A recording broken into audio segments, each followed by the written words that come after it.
Long ago, in a kingdom surrounded by deep forests and mountains veiled in mist, there lived a queen who sat by her window in winter, sewing quietly as snow fell from the sky like soft feathers.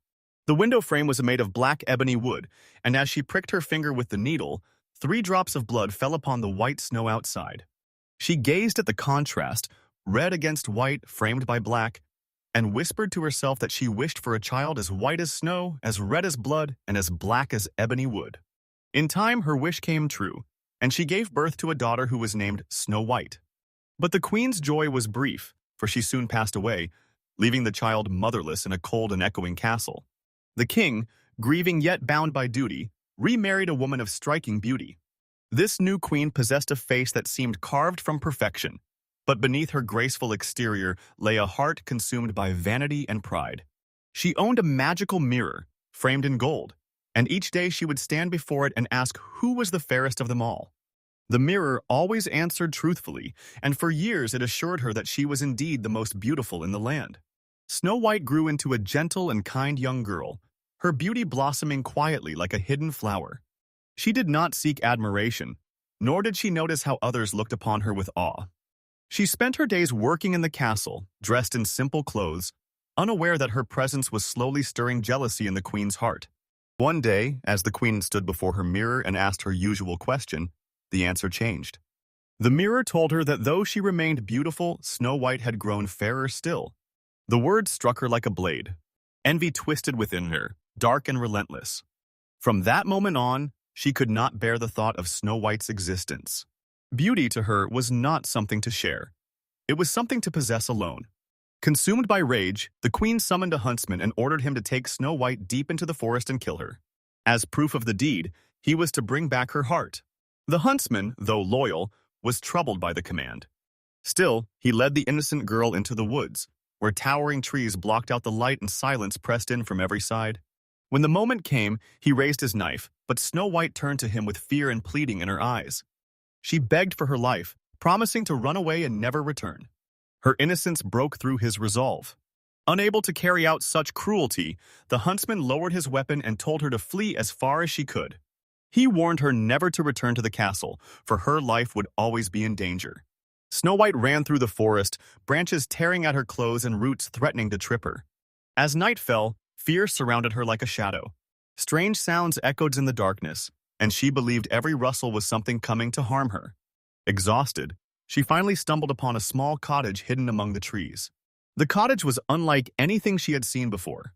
It was tiny and oddly arranged, with furniture that seemed made for children. Inside, she found a table set with 7 small plates and 7 cups, each carefully arranged. Hunger overcame her, and she tasted a little from each plate and drank a sip from each cup so as not to take too much from any one place. Then, overwhelmed by exhaustion, she climbed onto one of the small beds and fell into a deep sleep. The cottage belonged to 7 dwarfs who worked in the mountains, digging for precious stones. When they returned home that evening, they immediately noticed that something was different. Their belongings had been touched, and their food tasted. Moving cautiously, they discovered Snow White sleeping peacefully in one of their beds. At first, they were startled, but her gentle face and weary state stirred compassion in them. When she awoke and told her story, they agreed to let her stay with them, on the condition that she would keep their home clean and cook their meals. Snow White gladly accepted, grateful for their kindness and the safety they offered. For a time, she lived happily in the cottage, far from the queen's reach. Each day, the dwarfs went to work and Snow White stayed behind, tending to the house and singing softly as sunlight filtered through the trees. But the queen, back in the castle, once again turned to her mirror. When she asked who was the fairest, the mirror revealed that Snow White was still alive, living with the 7 dwarfs in the forest, and remained more beautiful than she. Fury consumed the queen once more, but this time she resolved to take matters into her own hands. Using dark magic, she disguised herself as an old peddler woman and set out for the forest. She carried with her a lace bodice, beautiful yet dangerously tight. When she found the cottage, Snow White was alone, as the dwarfs had warned her never to open the door to strangers.